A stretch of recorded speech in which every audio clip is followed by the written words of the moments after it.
Bonjour, alors qu'est-ce que c'est le Learning Agreement, Student Mobility for Studies? Ce document, il est toujours demandé pour les candidatures Erasmus+. Et c'est un document qui est très important, qui va vous permettre d'avoir la reconnaissance de vos études dans l'université d'accueil et à l'université aussi d'origine, qui est très important pour vous.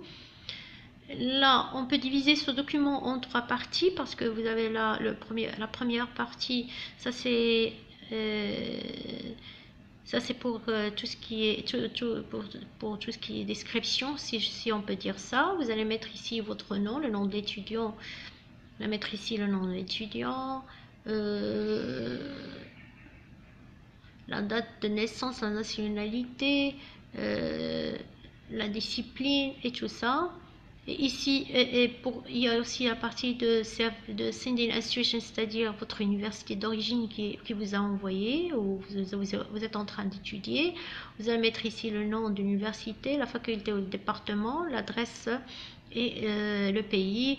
Et ici, vous allez mettre le nom de la personne contact. Bien sûr, vous allez mettre le nom du coordinateur du programme au niveau de l'université et qui, bien sûr, la plupart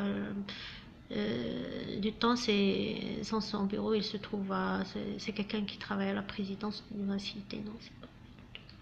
Donc vous avez ici le Receiving Institution, ça c'est normalement c'est l'université d'accueil, le département, donc c'est la même chose et le nom du contact person.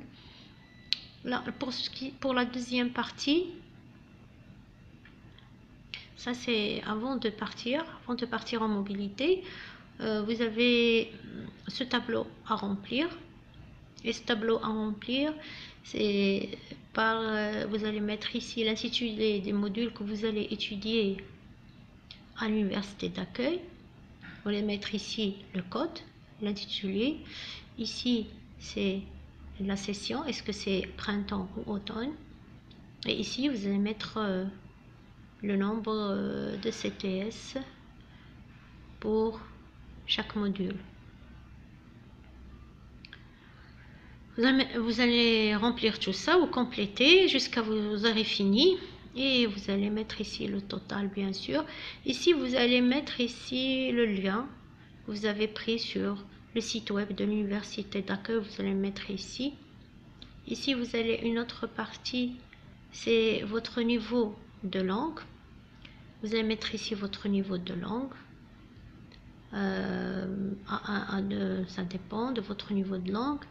Et aussi avant de passer à la deuxième partie, vous allez mettre ici quand vous allez le début de votre mobilité et la fin de votre mobilité ici. On passe à la troisième partie qui est la reconnaissance à l'université d'origine. Vous allez mettre ici le code, si vous avez bien sûr un code pour chaque module. Ici, vous allez mettre l'intitulé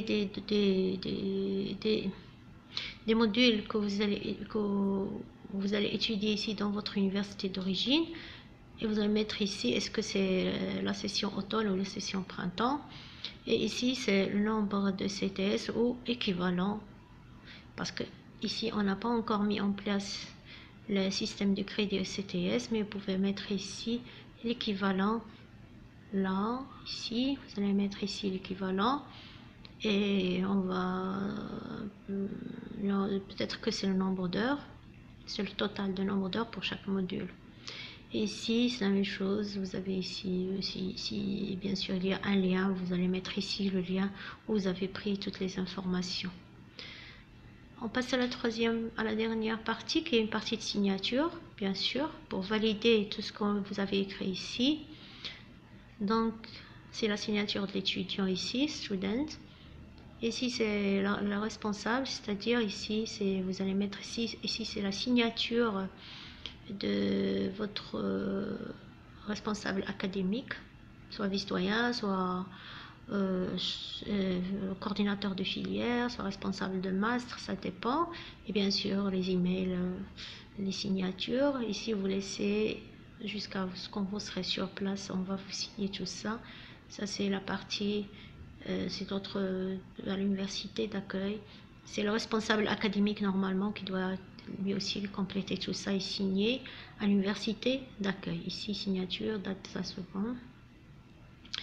Donc, pour tout ce qui est durant la mobilité, tout ça, c'est quand vous serez sur place, on va vous expliquer, ou si vous voulez, on va vous mettre ici comment vous allez remplir tout ça. Ça, c'est spécifié ici que l'intitulé des modules, s'il y a un changement, vous pouvez remplir ce tableau de ce que vous avez fait, les modules que vous allez étudier. S'il y a un changement, vous pouvez le remplir ici. Ici, c'est s'il y a aussi un changement à